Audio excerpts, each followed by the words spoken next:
तो दोस्तों एक और नए वीडियो में आप सभी लोगों का बहुत बहुत स्वागत है। तो दोस्तों कल है मैच नंबर 51 जो खेला जाएगा कल अहमदाबाद में। तो मुकाबला होने वाला है होम टीम गुजरात टाइटंस के सामने होगी सनराइजर्स हैदराबाद टीम एसआरएच, जिसके लिए अब डू और डाई का सिनेरियो शुरू हो चुका है। करो या मरो की राह शुरू हो चुकी है। अगर जीतेंगे तो बने रहेंगे टूर्नामेंट में, एक भी हार मिलती है तो 16 अंक नहीं कर पाएंगे।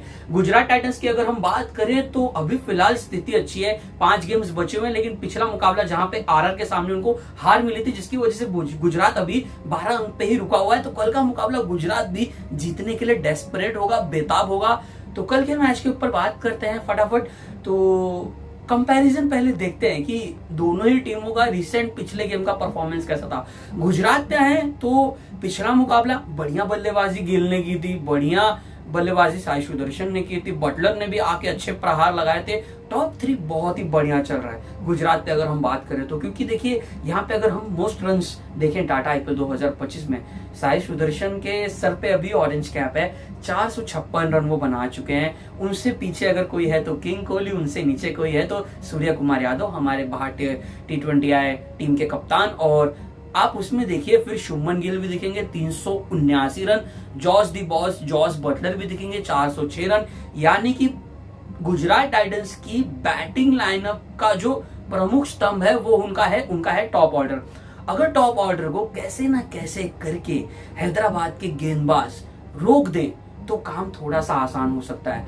मोहम्मद शमी खेलेंगे कल अपनी पूर्व टीम के सामने, एक छोर से पैट कमिंस होंगे, जयदेव उनादकट और हर्षल पटेल पे शायद वो रिस्पॉन्सिबिलिटी हो कि अगर काम सही चल रहा है, कमिंस और शमी अपना पहला स्पेल अच्छा डाल रहे हैं, महंगे साबित नहीं हो रहे हैं, तो फिर शायद जयदेव नहीं तो हर्षल एक ओवर पावर प्ले में डालने आ जाए। लेकिन रिस्पॉन्सिबिलिटी अगर किसी के कंधे पे होगी तो मोहम्मद शमी और पैट कमिंस पे होगी कि उनको आके ऊपर से विकेट्स लेने होंगे। कैसे विकेट्स ले सकते हैं? थोड़ी सी कसी हुई गेंदबाजी करके, एक अच्छी फिल सेट करके कि अगर साई सुदर्शन को आपको ऑफ साइड पे ही रन बनाना है तो आप पूरी तरीके से अच्छा एक प्रोटेक्शन ले लीजिए, क्योंकि वो बहुत ही अच्छे टाइमिंग के प्लेयर हैं। शुभमन गिल जो कि बढ़िया खेलते हैं, ग्राउंड के चारों ओर रन बनाते हैं, तो उनके सामने पैट कमिंस क्या कर सकते हैं, शमी क्या कर सकते हैं, थोड़ी सी इन स्विंग डाल सकते हैं। कभी कभी हमने देखा है शुभमन को अंदर आती हुई गेंद से थोड़ी सी दिक्कत हुई है। अगर यहाँ पे ऊपर से पावर प्ले में अगर कल गुजरात के ओपनर्स का विकेट मिल जाता है, यानी कि कल गुजरात के ओपनर शुभमन गिल कप्तान और साई सुदर्शन के बीच में एक अच्छी लंबी साझेदारी ना बने, तो फिर शायद टेस्ट हो सकता है इस टीम का मध्यक्रम। अभी तक टेस्ट नहीं हुआ है, हमने देखा है सिर्फ शर्फन रदरफोर्ड को कि 2-3 नॉक्स देखे जहां पे उन्होंने अच्छा काम किया ऑब्वियसली, लेकिन वो चेजिंग का सिनेरियो था। लेकिन आप हर गेम पे ध्यान दीजिए, गुजरात टाइटंस की बैटिंग लाइनअप में एक बल्लेबाज 15 ओवर 16 ओवर तक नाबाद रहने का प्रयास करता है, चाहे वो शुभमन हो या फिर साई हो या फिर जॉस बटलर हो। तीनों को अंदाजा है कि उनकी विकेट की अहमियत, वैल्यू कितनी है, क्योंकि आने वाला जो मिडिल ऑर्डर है वहां पे अब डेविड मिलर नहीं है, वहां पे वो बड़े नाम नहीं है, लेकिन उनके पास ऐसे फिनिशर्स हैं जो गेम को कभी भी चेंज करने का दमखम रखते हैं। शॉर्फन रदरफोर्ड हो गए, वॉशिंगटन सुंदर भी आके अच्छी फ्लोट एज ए बतौर फ्लोटर का रोल अदा कर सकते हैं, अच्छे लंबे लंबे हिटे वो भी लगा सकते हैं, नजाकत के साथ भी गेम को आगे लेके जा सकते हैं। फिर शाहरुख खान है, फिर तेवतिया है, फिर वहां पे आपको राशिद करामाती खान दिखेंगे। बॉलिंग अटैक में देखना होगा, इंटरेस्टिंग होगा कि फिर से मियां मैजिक कैसे ट्रेविस हेड का आउट करेंगे, ऊपर से अभिषेक शर्मा होंगे। पिछली बार मोहम्मद सिराज ने बहुत ही शानदार किफायती गेंदबाजी की थी और आउट किया था, वहां पे उन्होंने ट्रेविस हेड को भी ट्रेविस हेड को आउट किया था, उन्होंने अभिषेक शर्मा को भी आउट किया था। तो देखना इंटरेस्टिंग होगा कि इस बार क्या गेम प्लान होगा।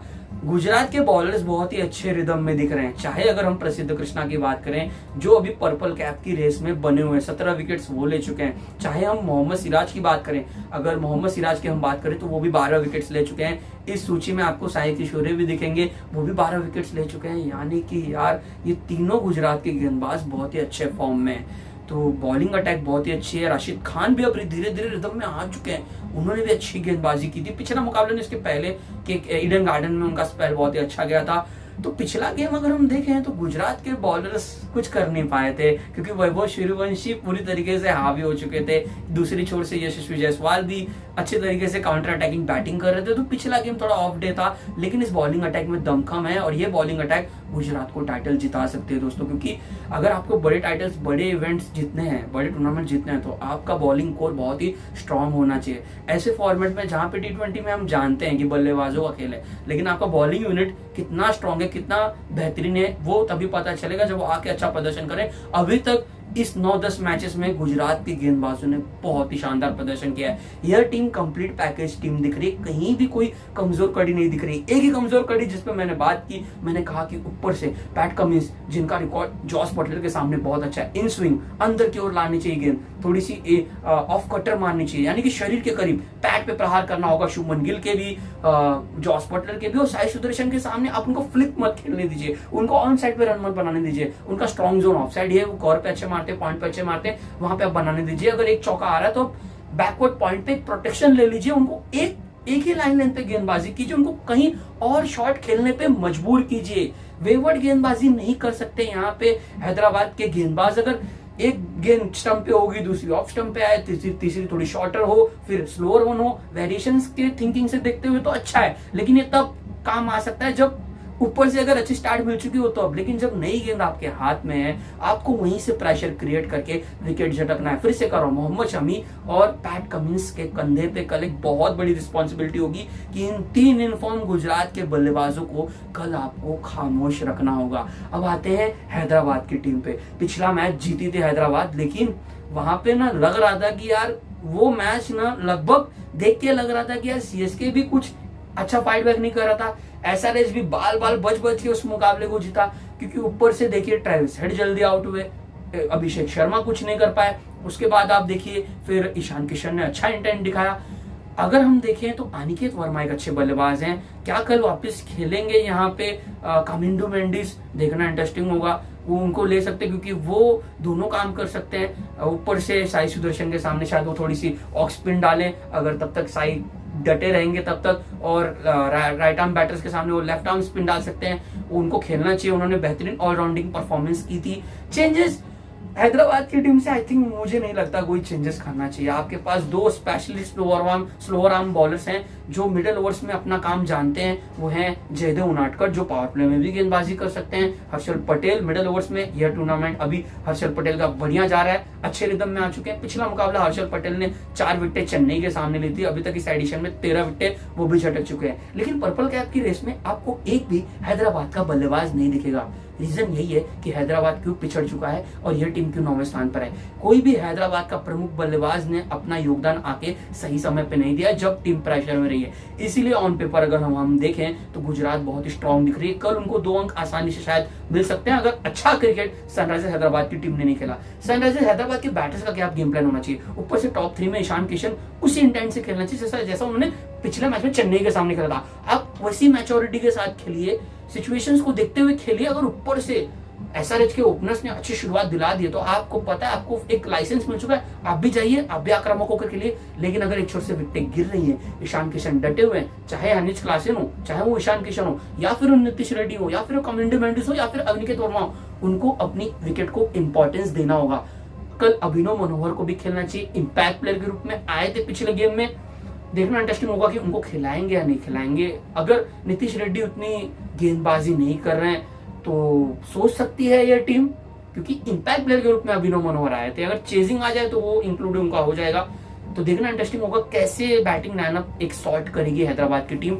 बहुत कुछ निर्भर करने वाला है। ऊपर से ट्रेविस हेड कैसा खेलते हैं, सामने मोहम्मद सिराज होंगे, फिर से विकेट टू विकेट गेंदबाजी करेंगे।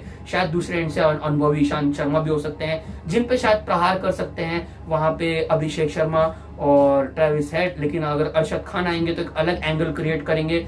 प्रसिद्ध कृष्णा एक ऊंचे कद के गेंदबाज हैं, थोड़ी सी अच्छी लेंथ पे छोटी गेंदबाजी करेंगे जहां पे उनको हेल्प मिलेगी और थोड़ा फंसा भी सकते हैं हैदराबाद के बल्लेबाजों को। साई किशोर, राशिद खान मिडिल ओवर्स में एक कसी हुई गेंदबाजी करने का प्रयास करेंगे। बहुत ही स्ट्रॉन्ग दिख रही है यहाँ पे गुजरात की टीम। अब इसको कैसे एक्सपोज कर सकती है। पिछले मुकाबले में क्या किया था वैभव सूर्यवंशी ने, उनको पता था कि ये बैटिंग लाइनअप, ये बॉलिंग अटैक है, ये बहुत ही बढ़िया है, आउटस्टैंडिंग बॉलिंग अटैक है। लेकिन इन पे आपको प्रेशर कैसे डालना है, आपको आके काउंटर अटैकिंग बैटिंग करनी है। और वही काम कल दो बल्लेबाजों में से किसी एक को आते ही रिस्क उठाना होगा, चाहे वो ट्रेविस हेड हो या फिर अभिषेक शर्मा हो, क्योंकि दोनों को रिस्क नहीं उठाना चाहिए। क्योंकि अभी दिखा है कि एसआरएच के ओपनर्स के बीच में एक अच्छी तालमेल, एक अच्छी साझेदारी नहीं बनी है। तो वहां पे क्या हो सकता है कि ट्रेविस हेड कर सकते हैं कि मैं रिस्क उठाता हूं, आप थोड़ा धैर्य के साथ खेलें। फिर अगर एक सिनेरियो ऐसा आता है जहां पे अभिषेक शर्मा अच्छे से काउंटर अटैकिंग बैटिंग कर रहे हैं, तो थोड़ा ट्रेविस हेड समय बिता सकते हैं, क्योंकि ये दोनों ऐसे बल्लेबाज हैं, अगर एक क्रीज पर डट गए, टिके रह गए, तो यह आके ना आगे जाके भी ना ये कवर अप कर लेंगे, 5-6 गियर पे लाके वो अच्छे स्ट्राइक रेट के साथ खेल सकते हैं। विकेट्स इन हैंड रखना होगा हैदराबाद की टीम को, भले वो टारगेट को चेस करने जा रही हो या फिर पहले बल्लेबाजी करने उतर रही हो। अगर शुरू में ही विकेट्स गवा देंगे तो फिर बाउंस बैक वापसी नहीं कर पाएंगे। यही हुआ था पिछले मुकाबले में जब आमना सामना हुआ था, जहाँ पे हैदराबाद में गुजरात ने हैदराबाद को मात दी थी। वहां पे यही हुआ था, ऊपर से विकेटें गिर चुकी थी, फिर कुछ बचा ही नहीं था। तो विकेट्स इन हैंड रख के आपको सिचुएशंस को रीड करके थोड़ा सम्मान देते हुए खेलना होगा, थोड़ा सा समय बिता सकते हैं। एक बल्लेबाज को रिस्क उठाना होगा, पावर प्ले को लंबा करना होगा, लेकिन एक बल्लेबाज, दूसरा ओपनर अभिषेक शर्मा चाहे वो एग्जांपल के रूप में, वो थोड़ा 10-15 गेंदें ले सकते हैं, समय बिता सकते हैं। लेकिन उनके नेचर के ही विपरीत है। हमने जितना अभिषेक शर्मा को देखा है वो आक्रामक होकर खेलते हैं, ट्रेविस हेड भी उसी नेचर के साथ खेलते हैं। तो उसके विपरीत भी थोड़ा आपको जाना पड़ेगा, क्योंकि सिचुएशन अभी आपको शायद वो अलाउ ना करे। अब वैसी सिचुएशन आ चुकी है जहां पे एक गलती, एक हाथ आप टूर्नामेंट से बाहर। तो यहाँ पे एक अलग गेम प्लान के साथ आना चाहिए। गुजरात की कमजोर कड़ी वही है, ऊपर से एक्सपोज कीजिए टॉप 3 बैटर्स में से 2 बल्लेबाजों को, पावर प्ले में आउट कीजिए, खामोश कीजिए, आने दीजिए मिडिल ऑर्डर को, जल्दी देखिए वो कैसा प्रदर्शन करता है। अभी तक नहीं दिखा है राहुल तेवतिया, शाहरुख खान, शरफन रदरफोर्ड या वॉशी पहली इनिंग आए गुजरात की जहां पे 3-4 विकेट जल्दी गिर जाए। अभी तक वैसी सिचुएशन नहीं आई है, गुजरात एक्सपोज भी नहीं हुआ है। क्रेडिट देना पड़ेगा गुजरात टाइटंस की टीम को, उनके टॉप ऑर्डर के बैटर्स को, कि उनमें से एक बल्लेबाज को अंदाजा रहता है कि मुझे लंबा खेलना है।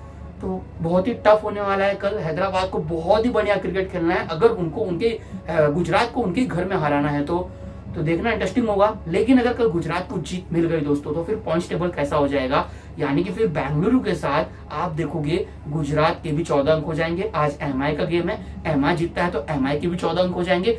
फिर शायद फिर कोलकाता हो, फिर हैदराबाद हो, फिर Delhi Capitals, Lucknow super giants, उनको दिक्कत हो सकती है दोस्तों। तो कल का मुकाबला बहुत ही क्रूशियल होने वाला है। केकेआर चाहेगा कि कल हैदराबाद जीते, लखनऊ भी चाहेगा कल हैदराबाद जीते, क्योंकि अगर गुजरात जीत जाता है तो फिर वो 14 अंक करके ऊपर आ जाएगा और फिर बाकी सारी नीचे की टीम्स पे उनको प्रेशर होगा। तो मजा आएगा कल के मुकाबले में, देखना इंटरेस्टिंग होगा कल के मुकाबले को जीतने के लिए कौन फेवरेट है। मुझे ऐसा लग रहा है जैसा क्रिकेट अभी गुजरात टाइटंस की टीम खेल रही है, उनको हराना बहुत ही मुश्किल होने वाला है हैदराबाद की टीम को। लेकिन क्रिकेट में कुछ भी हो सकता है, ये बात मैं हमेशा करता हूँ कि क्रिकेट में ना आप प्रेडिक्ट कर सकते हो, बट आपकी प्रेडिक्शन हमेशा सही नहीं जाएगी। बट अगर जो हम ऑन पेपर अगर टीम को देखें, बॉलिंग अटैक दोनों टीमों की कंपैरिजन करें, जो मैंने देखा, मुझे गुजरात की बॉलिंग अटैक बहुत ही स्ट्रांग दिख रही है। उनके 3 गेंदबाज ऐसे हैं जो 12 विकेट से ज्यादा ले चुके हैं, सिराज, वहां पे साई किशोरे और प्रसिद्ध कृष्णा तो पर्पल कैप की रेस में लड़ रहे हैं जॉश हेजलवुड के साथ। ऑरेंज कैप के भी रेस में बटलर हैं, साई सुदर्शन के सर पे ऑरेंज कैप है, शुभमन गिल कप्तान आके अच्छी कप्तानी पारी खेल रहे हैं, प्रभावित करते जा रहे हैं यार, मजा आ रहा है।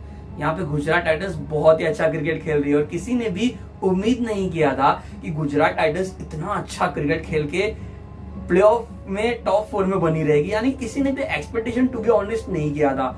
सबकी जुबान पे चेन्नई सुपर किंग्स का नाम था, सब सोच रहे थे चेन्नई, एमआई और defending champion KKR, Punjab Kings, but कुछ भी हो सकता है अभी दोस्तों। बहुत ही मजा आने वाला है। आखिरी के 3-4 गेम्स हर टीम के बचे हुए, देखना इंटरेस्टिंग होगा टॉप 4 में कौन एंटर करेगा।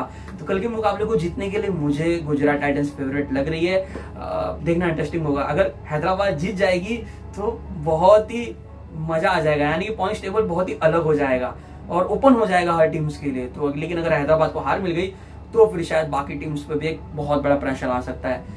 तो यहीं पे मैं आपसे लेता हूं इजाजत दोस्तों। प्लीज इस वीडियो को जरूर लाइक कीजिए, लाइक किए बिना मत जाइए। इस वीडियो को आप शेयर भी कर सकते हैं अपने दोस्तों के साथ जिन्हें यूट्यूब में क्रिकेट में बहुत ही रुचि है, और प्लीज मेरे यूट्यूब चैनल को सब्सक्राइब जरूर कीजिएगा दोस्तों। जय हिंद दोस्तों।